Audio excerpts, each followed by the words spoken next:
Pinterest group boards is the way to go to get free traffic to your website. Good news is you're right. Bad news is it's not quite that easy. Joining group boards can be a daunting task. They can be hard to find. They're frequently closed to new contributors. They're often littered with spam.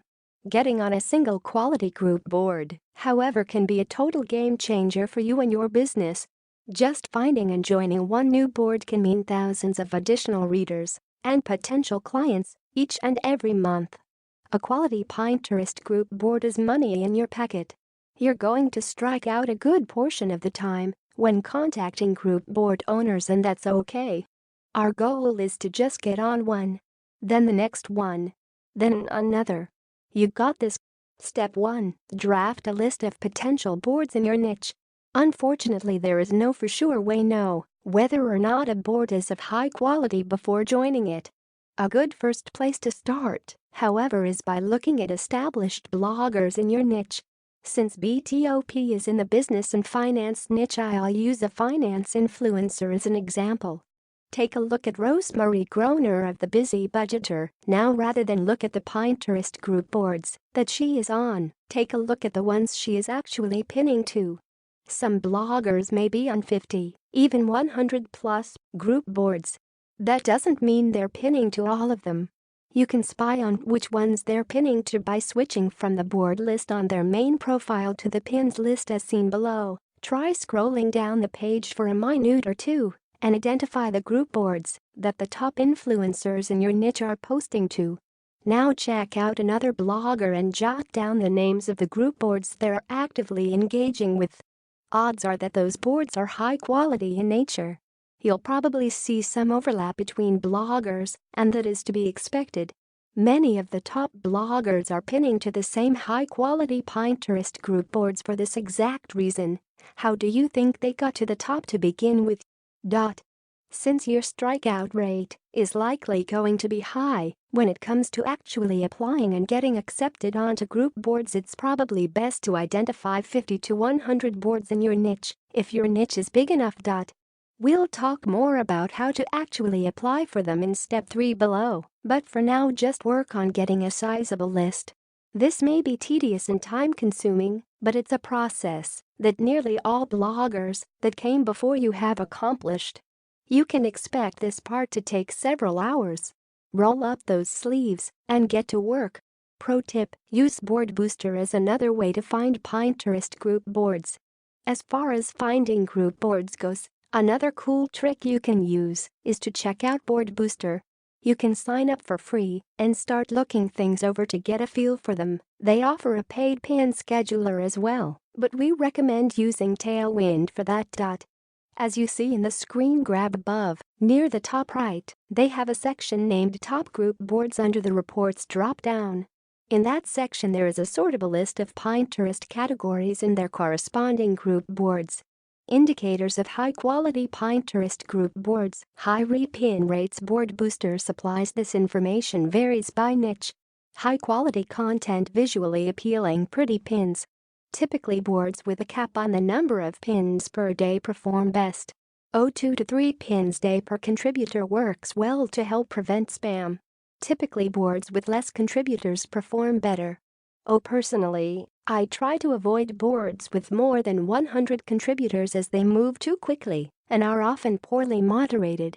While not a quality indicator, it's desirable to pin to boards that have a larger following, i.e. 25k plus followers. Do not post to a board merely because it has many followers. Quality trumps all.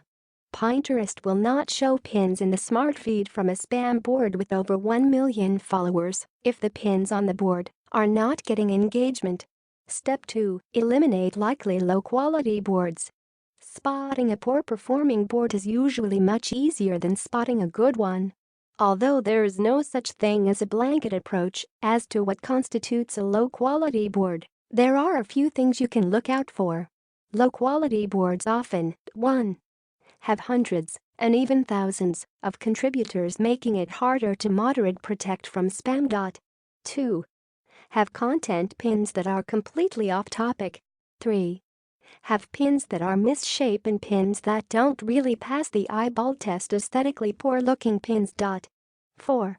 Are sales-oriented, gimmicky. 5. Have no posting limits or are incredibly fast-moving. Think 200 plus new pins per day to that specific group board. If you have or are currently pinning to boards like these, you should stop immediately. You're sending Pinterest, in the algorithmic world, what are called repeated bad signals.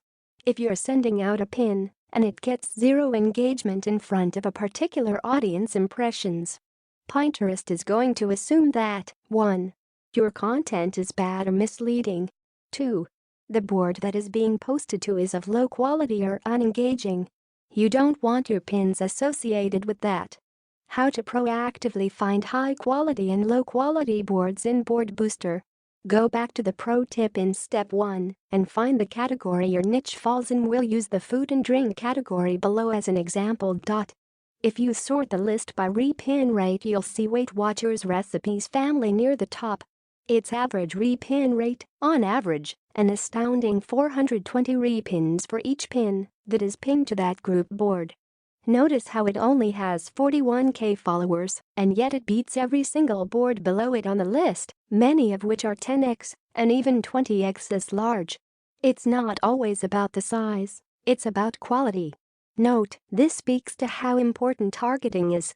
That board is hyper-targeted to people trying to lose weight through healthy recipes. Furthermore, they're only pinning premium, high-quality content to the board. Notice how that board is not fast-moving at only 2 new pins per day and only has 7 contributors. The same principles apply to spotting low-quality boards. If you see a board has a repin rate of less than 1, I'd try to stay away from it. The main reason: poor pin engagement. Just think about the repeated negative signals principle we talked about earlier. If a pin continually receives zero engagement, you're effectively telling Pinterest your content sucks. It may not suck, but that's beside the point. You made the horrible mistake of pinning a half-decent pin to a low-quality group board. You just committed pin homicide. While it's impossible to know just how much it impacts a particular pin, they don't publicly disclose much about their algorithm. We do know that Pinterest is highly likely obsessed with engagement. It's the core root of any and all search algorithms. If your pin is skipped over time and time again on a smart feed or on a group board without people engaging with it, Pinterest is going to send your pin straight into retirement. Do not pin to low-quality boards. I cannot stress it enough. How to retroactively find Pinterest group boards with Tailwind. More often than not, you won't really be able to get a clear idea of just how high quality certain Pinterest group boards are until you've actually been accepted to them. This is why I recommend compiling a rather large list of boards and then aiming to get on as many as reasonably possible. If you get accepted to a Pinterest group board, the first thing I recommend doing is checking out Tailwind to see how good it actually is.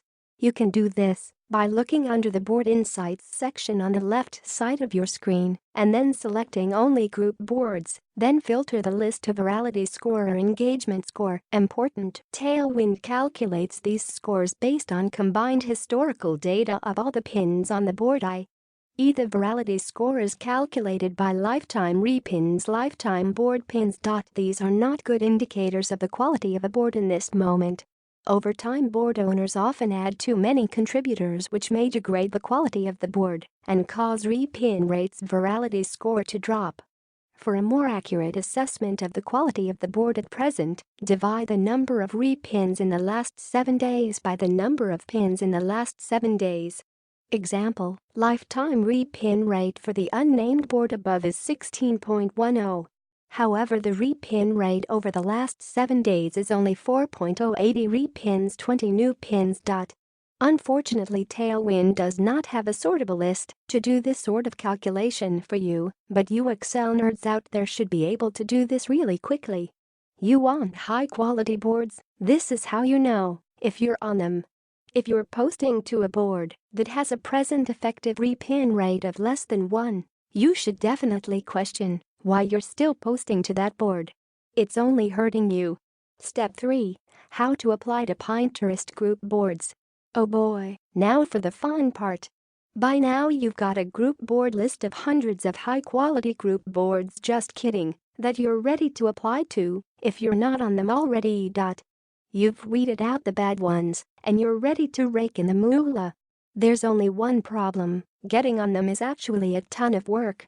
We've touched on this before, so I am going to steal an excerpt from one of Jeff's earlier articles on how to increase your Pinterest engagement. Now, in the interest of full disclosure, Jeff and I have changed up our contact pitch considerably since we wrote that post a year ago. We also no longer advocate the mass apply approach that is also mentioned in that article.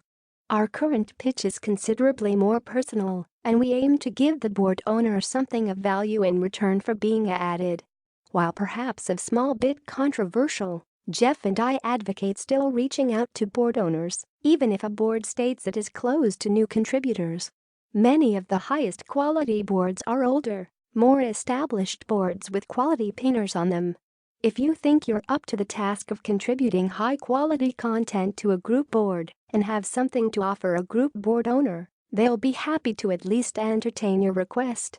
If they come down on you with their full wrath, make a mental note or literal paper note and move on. Nothing ventured, nothing gained.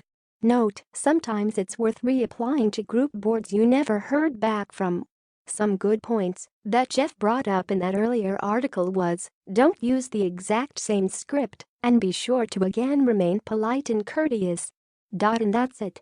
If you're struggling to understand Pinterest group boards, or you're not getting the results you think you should be getting, try to stay focused on quality.